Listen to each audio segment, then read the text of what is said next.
and welcome. My name is Simon Foster. I'm the Finance Bursar at Teddy Hall. The first thing I need to do is to pass along Keith, the Principal's very best wishes to you all, and his apologies for not being able to be here himself this morning, but he's asked me to do the honours, along with Laura and the rest of the development team. And I must, on behalf of us all, I think, thank Leon Ferreira very much indeed for hosting us here this morning at the third Teddy Talks that we've done in the last year or 15 months or so. Very successful they've been, and great turnouts and opportunities for networking, as well as, of course, to hear distinguished speakers. So, Leon, thank you very much to you and Joan Slay for hosting us and providing us with our breakfast, and I'll leave you to introduce our speaker. Thank you very much. Welcome everyone to the third edition of Teddy Talks. First of all, I'd just like to apologise for the state of the building. We're having some major building works going on, so if you'd come in a few months, we'd be in a very smart amphitheatre, but maybe another one. Today, Keir Starmer will be talking to us about prosecuting in the public interest. And I'll just say a few words about Keir. After studying law at Leeds and Teddy Hall, Keir was brought to the bar in 1987 and appointed Queen's Counsel in 2002. He practised from Doughty Street Chambers since its inception in 1990 and was appointed Head of Chambers in 2007.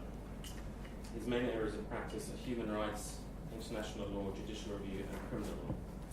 From 2003 to 2008, Keir was the Human Rights Advisor to the Policing Board in Northern Ireland, and from 2008 to 2013, as everyone knows, he was the Director of Public Prosecutions and Head of the Crown Prosecution Service. In 2007, he was named QC of the Year in the field of human rights and public law, and in 2005, he won the Bar Council's Sydney Elland Goldsmith Award for his outstanding contribution to pro bono work in challenging the death penalty throughout the Caribbean, Uganda, Kenya and Malawi. In court, his achievements include successful appeals leading to the abolition of the mandatory death penalty in certain Caribbean countries, persuading the House of Lords that evidence obtained by torture should be inadmissible in British courts, and achieving the CPS's highest rate of conviction for domestic violence and for those charged with rape or serious sexual offences. Keir is an honorary fellow at St Edmund Hall and holds honorary doctorates from Leeds and Essex universities. In the 2014 year's honours list, he was appointed a Knight Commander of the Order of the Bath for services to law and criminal justice. Please will you all welcome Keir Starmer to speak.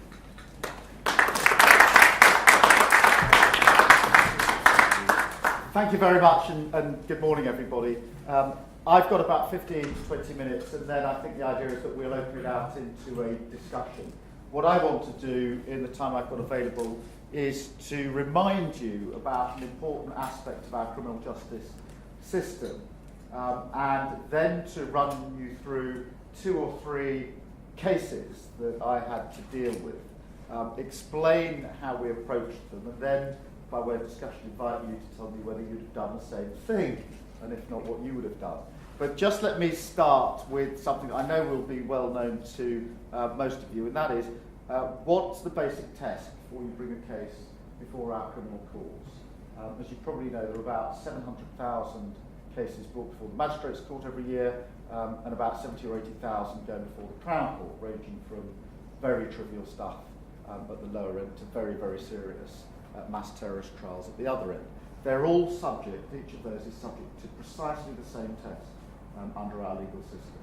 And it's a 2-part test. The first part is there enough evidence to provide a realistic prospect of a conviction? So it's a pure matter of legal judgment, looking at the evidence objectively, is there enough to provide a realistic prospect of a conviction? It's sometimes called the 50-50 rule. It's not quite that, but it is an evaluation of the evidence. It's done without being able to question the witnesses, which is something people sometimes forget when there's a high-profile acquittal. It has to be done on the process. And it's an objective test. You could run a different test, which is a bookies test. And I think in the past, some police and prosecutors have been tempted down that path of essentially sitting back over a coffee or something stronger and saying, we never win these sorts of cases. We trained them away from that into an objective assessment of the evidence. That's part 1. Part 2 then, the second test, if you're going to bring a prosecution, is if there's enough evidence, and only if there's enough evidence, is a prosecution required in the public interest? Now that's very different. The first part of the test is obviously a legal test. The second part is discretion. This is where a prosecutor can decide whether to prosecute or not, and exercise a discretion. And really what I wanted to highlight and discuss this morning are really 3 questions. The first is, should we have a discretion? Is it right in a democracy to give to a prosecutor, an unelected individual, a discretion over whether someone should be prosecuted? If so, what are the rules that govern this exercise of discretion? And thirdly, how do you have proper accountability if you're going to run a system with discretion? And I'll start by making it clear that not all systems have discretion. Pretty well all the countries that follow our model, a common law model, adversarial model, have a discretion for the prosecutors, but not all of them do. You may have read in the papers that one of the problems with EU arrest warrants is that there seem to be hundreds of arrest warrants for Poland and countries like that. One of the reasons for that is that the prosecutor in Poland doesn't have discretion. So even if it's an offence which is 10 or 20 years old that involves the theft of a loaf of bread in Poland, the prosecutor doesn't have the discretion to say they've lived in England for 15 years. I really don't think it's worth a candle bringing them back to Poland. So we don't have to have this system, and other countries don't. But we've got it. Let's test then this system by 3 cases, and let me tell you how we approach them, and then at the end of that exercise, open it into discussion. The first is Daniel James. Okay, so it's actually Daniel James's mother and father that were under consideration. Dan James was a second-year student at Loughborough University and a brilliant rugby player. He was in his early 20s. He played at England at the very junior level and was desperately hoping to break into the England team at some stage. And he regularly attended rugby training, and when he was at Loughborough, that was at Nuneaton. And on Nuneaton, on a rainy Saturday afternoon in the training game, the scrum collapsed, Dan was under it, and he was very, very badly injured. He was taken to Stoke Mandeville, but he was paralysed from the neck down, literally. Nothing that he could do from the neck down, from the moment that scrum went down, for the rest of his life. He was at Stoke Mandeville for 6 months. They did all they could, but nothing could be done. His first instinct was to fight the doctors. Didn't accept the prognosis. It wasn't going to be, this was not going to be his life. But gradually it sunk in that, yes, it was going to be his life. He was never going to be able to do anything again. He couldn't eat unassisted. He couldn't bathe himself. He couldn't clothe himself. And particularly grueling for him, he couldn't toilet himself. And that was his life. And he sunk into a deep depression, and then a deeper depression, and a deeper depression. And then he asked his medical advisors what his life expectancy was. And they said, you'll live till the average age, which is between 70 and 80, and probably about 76 for you. So then it sunk in with him. He had 50 years in this. And he said he couldn't take it. This was not his life. His mother thought differently. And as Dan went towards thoughts of suicide, she spent the whole time persuading him that life was worth living, and said, I'll get your mates round, we'll show videos, we'll do watch OK rugby, do whatever you like. Let's make one thing every day that's the thing that will make life worth living. But she lost that battle with Dan. He decided that he would commit suicide. But because of the state he was in, he really had limited choices. If he wasn't going to be assisted, he'd have to starve himself to death. His preference was to go to Dignitas in Switzerland to commit suicide, where both suicide and assisting suicide are lawful. There's a clinic there. And he asked his mum if she would help him make the arrangement to go to Dignitas. She said no, but he persuaded her. And he persuaded her by saying, I'm going to go, I'm going to find a way of going, but I really don't want to go alone. I don't want to die alone. And in the end, as a mother, she couldn't resist being with him when he went on that journey. And she did help, she did go, And she did sit with him. It takes 20 minutes between the administration of the drug in Dignitas and dying, and she sat with him. But when she came back, she and her husband were arrested for the offence of assisted suicide. Because under our law, as you probably appreciate, suicide was decriminalised. It used to be a criminal offence to commit suicide, which is an interesting idea. And that was decriminalised, but assisting suicide never was. So any act of assistance is a criminal offence. So she came back, she was arrested, a file was produced, and it was passed up to the CPS and came onto my desk. She had committed the offence, no doubt about that. She'd done enough by way of assistance to have committed the offence of assisted suicide. But I took the view that on the second part of the test I just described, a prosecution was not required in the public interest. She had acted completely out of compassion. Dan had formed a settled view that this was what he wanted to do. There was no wrongful motive, and I didn't think that prosecution was in the public interest. And it was one of my first decisions, and I thought that in order to make that accountable, I needed to give detailed reasons.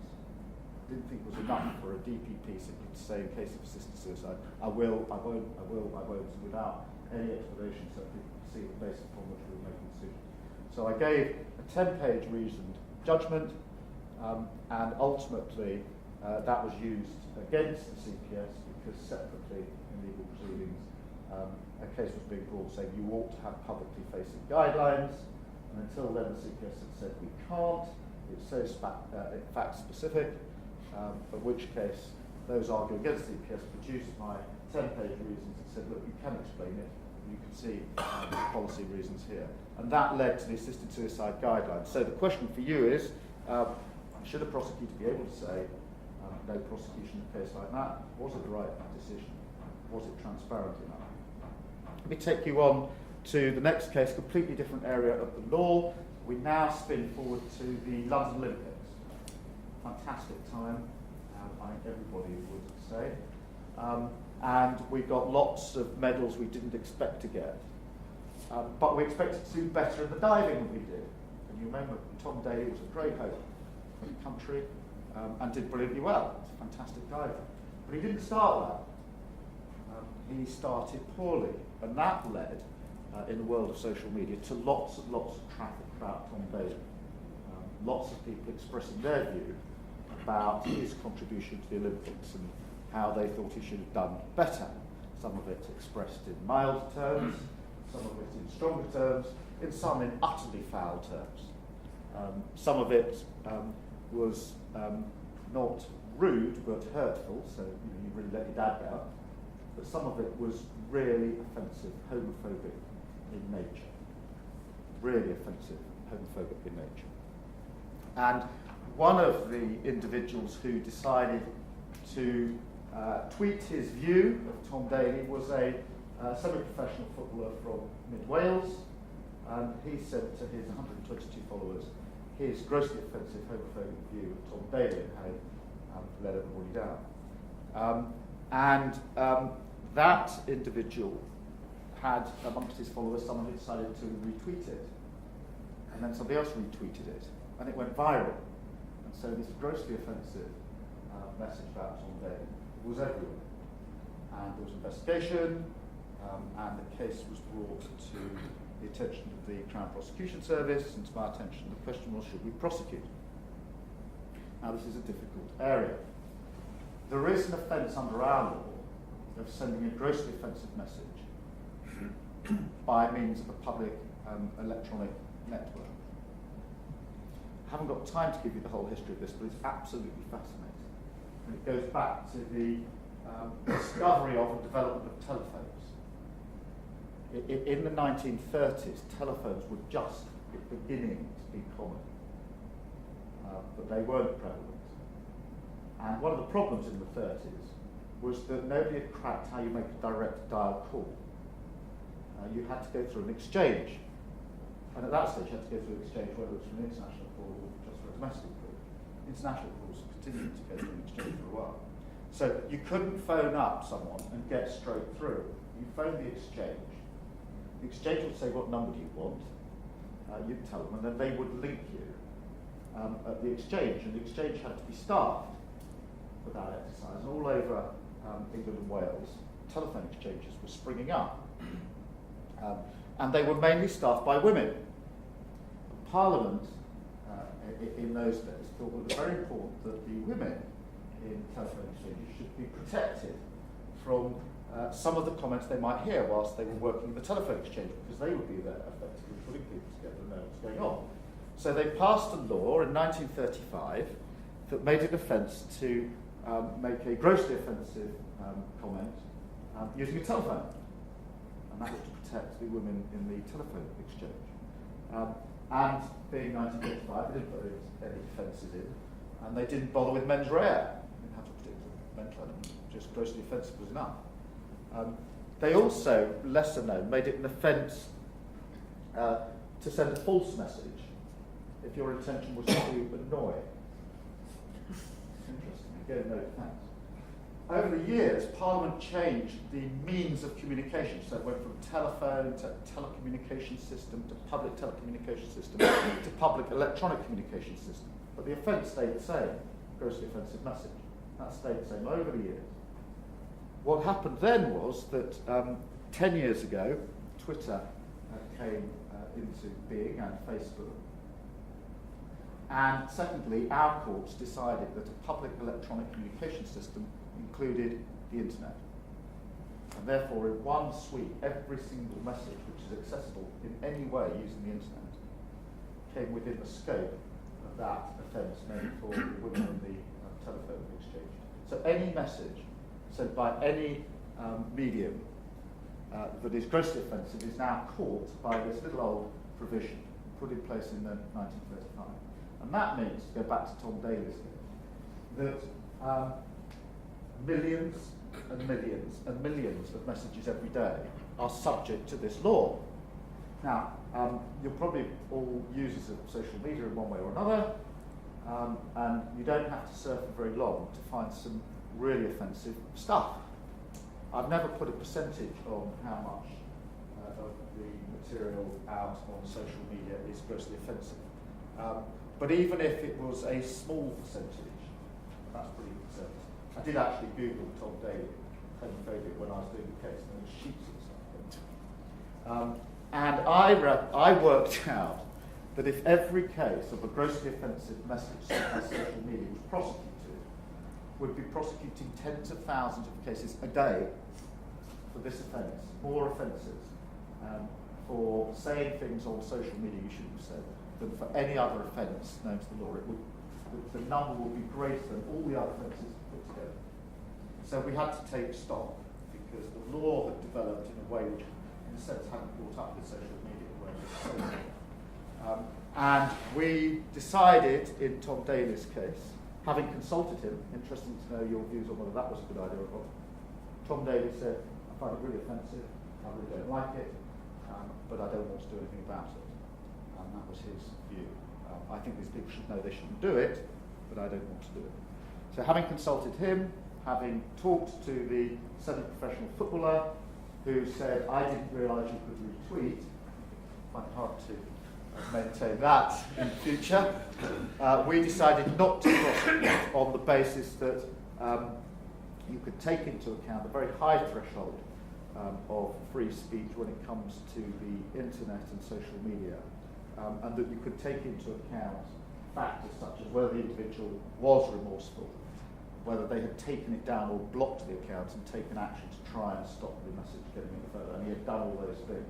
He'd also incidentally been suspended by his club and therefore had suffered to that extent. So we decided not to prosecute, and we put in place then public-facing guidelines to indicate how we would approach grossly offensive messages on social media. And it's a real problem. On the one hand, you can see the very strong argument for free speech. You do not want your courts filled up with cases where people are being prosecuted for what they've said, even if it is offensive to some people. On the other hand, for one reason or another, there is, in this country, a phenomenon where whenever there's a disaster or tragedy, people can't help being really offensive. So when April Jones in Wales was missing, actually killed, as we now know. And the family put a tribute page up to April Jones. Lots of people went onto that page to post really offensive material. And the timing was very, very tight. In that particular case, you may remember April went missing, and the next day a man called Mark Bridger was arrested. He was the man with the van, and he was in custody. And if someone's in custody being questioned, they can only be held for a certain amount of time before they're charged. So the police had the clock ticking as to whether they could get enough evidence against him. And our team of prosecutors working with the police, so this was a very fraught time. They had found bits and pieces of blood, and they'd found a little bit of bone in his house, but they hadn't got the test back on the blood, and the clock was ticking, and eventually there was a drop of blood under the carpet in Mark Bridger's house, which was April Jones. And that came through about 3 hours before the time ran out for him to be released. That put everybody in a very difficult position, because April Jones's parents were on the mountains with hundreds of other people searching for April because nobody knew she was dead. Having got that bit of evidence, we knew we had to charge within 3 hours, and we had to charge with murder. To get the parents back to the police station and tell them what was going to happen.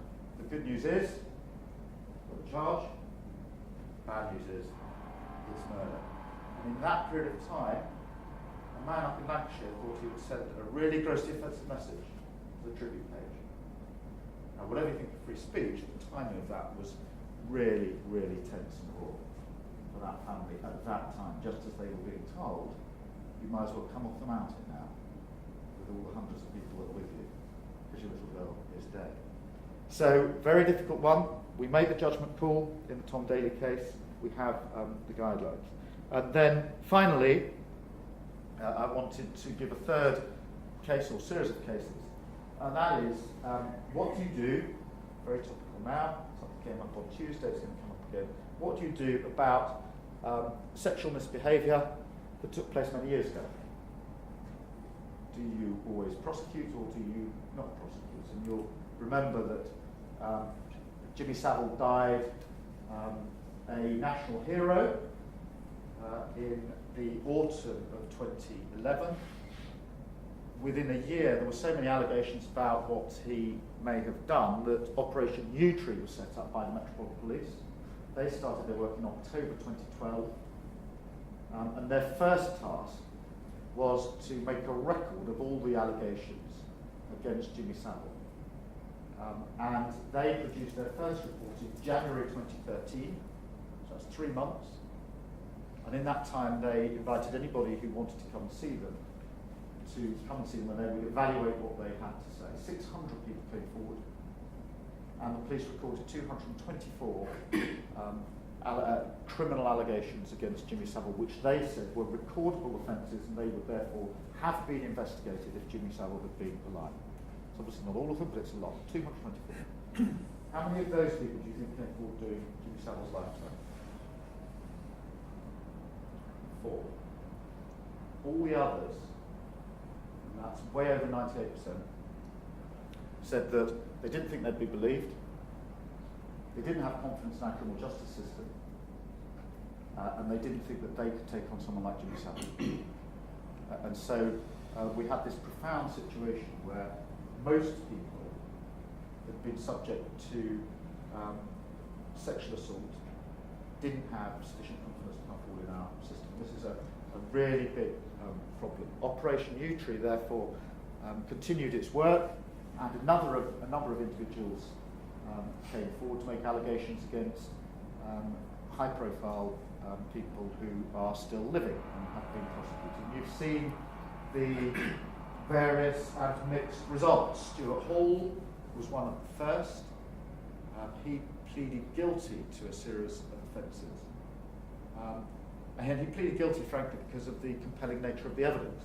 A number of now older women came forward and said, when I was 8, this is what he did to me. And what they described, each of them, was exactly the same. The ritual that he would go through. None of them knew each other, none of them had spoken to each other. All of them had held this for years and years and years.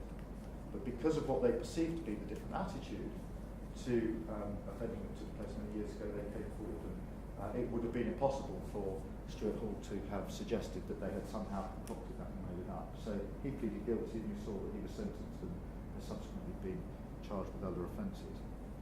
Other results went the other way.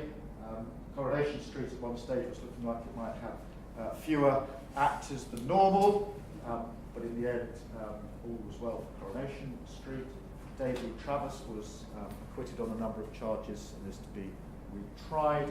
Nigel Evans, as you'll know, 3 weeks ago was acquitted of a number of offences, and then Max Clifford was convicted on Tuesday of this week of 8 of 11 charges and is to be sentenced tomorrow morning. So the question is, in those cases, and just focusing again on the theme of this morning, prosecuting in the public interest. Assuming for the moment there's enough evidence to prosecute these cases, is it ever right for a prosecutor to say, I won't prosecute, notwithstanding there's enough evidence, because of the age of the offence, it's simply too long ago, because of the nature of the offence, to simply say, well, that was then, this is now, it may have been a criminal offence, but things were different. Or because they don't think they're going to win against a celebrity or a high-profile individual. In the cases so far, the police and prosecutors have taken the view that if there's enough evidence, it will nearly always be in the public interest to prosecute. But there's obviously been criticism of that. Recently, Nigel Evans himself said there should be a statute of limitation. There should be a period after which you can't bring a criminal case alleging sexual misconduct. It's just too old. Or that the test should be higher than it is. So those are the three cases. The test is always, is there enough evidence? Then there's the discretion. And the question really for us to now explore, in questions, comments, is, should there be a discretion? Is it right to have the system? There I was, TPP, I was appointed, didn't get elected by anybody. It gives me the right to determine what's in the public interest. If there is to be a discretion, then what are the rules? What I thought you should have is publicly facing guidelines. I thought the public was entitled to know the basis upon which we would make our decisions. And then I suppose any reflections on whether in any of those cases or others that you may be dying to ask me about, we made the right judgment call. Thank you very much.